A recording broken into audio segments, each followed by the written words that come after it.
Hello guys, good morning, good afternoon, good evening sa ating lahat. Meron tayo ditong kumukulong tubig. Malilagyan na natin siya ng asin kaagad para magkalasa na. Saka lagyan natin siya ng mantika.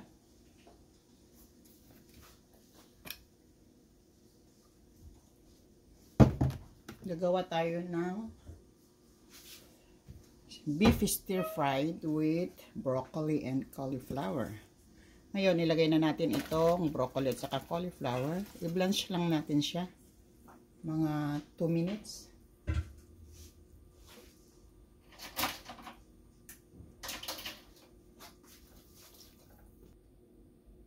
Takpan natin siya saglit. Ayan guys, tanggalin na natin. Tanggalin natin siya sa ating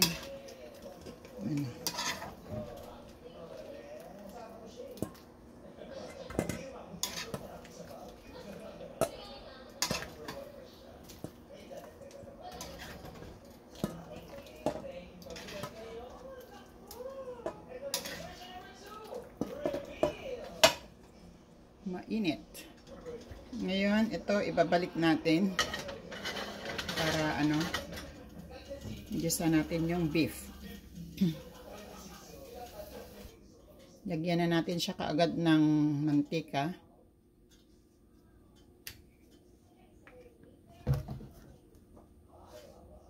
Unahin natin yung malalaking hiwa ng sibuyas. At tatanggalin natin yan para sa ating decoration.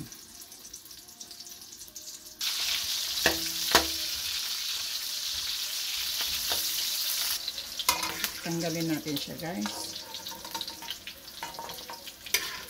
Set aside muna natin para pang garnish lang natin ito.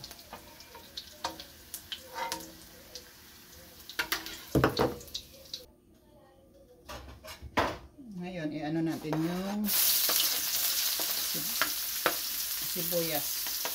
Sabay na rin natin yung ating bawang.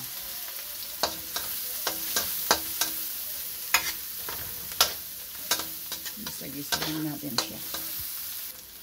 Ayan, nag-brown na siya. Lagay natin yung karne. Isahin natin.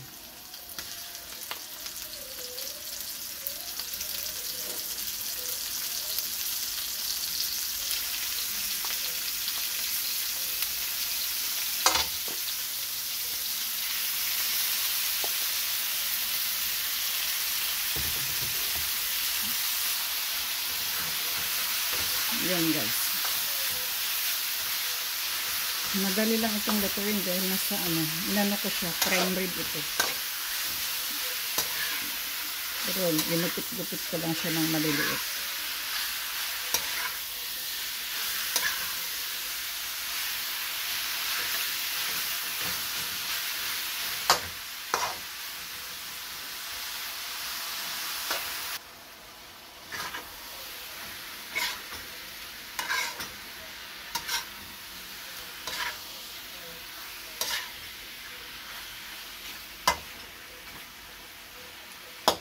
Minarinate ko ito magdamag ng calamansi, seasoning at saka tawag yung soy sauce. Ngayon lagyan natin at saka paminta, pero lagyan natin siya ulit ng paminta. Masarap ito para pag maraming paminta. Okay. Ayun. Lagyan na natin siya kaagad ng magic sarap. Ang magic sarap natin ay hindi nawawala sa ating pagluluto.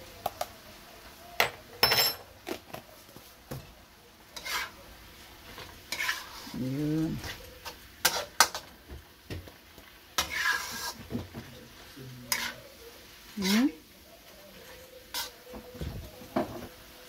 Lagyan natin siya ng konting tubig. Konti lang.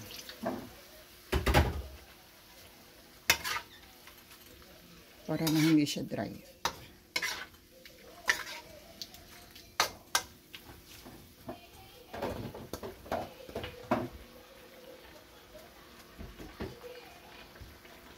Lagyan natin siya ng oyster sauce.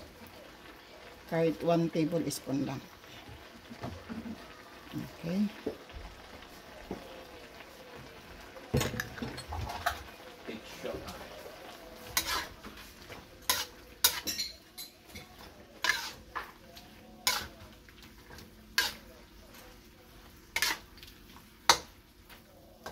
Ayan.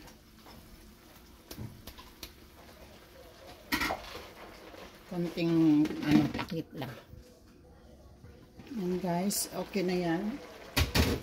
Lagyan natin siya ng slurry. Pampalapot.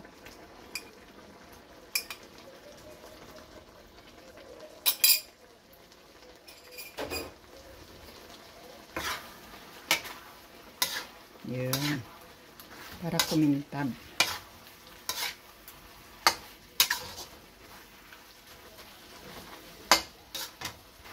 Ngayon, ilagay na natin itong broccoli natin.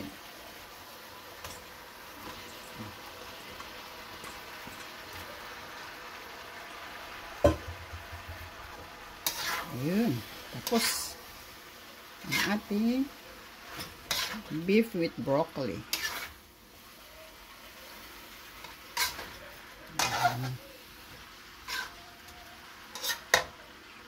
Lagay natin ang apoy.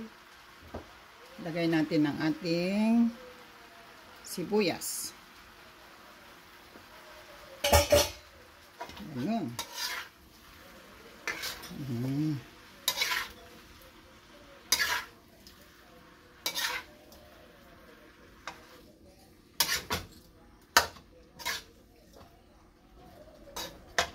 Okay guys, tapos na ang ating pagluluto. Kainan na naman. Ayan ang ating finished product.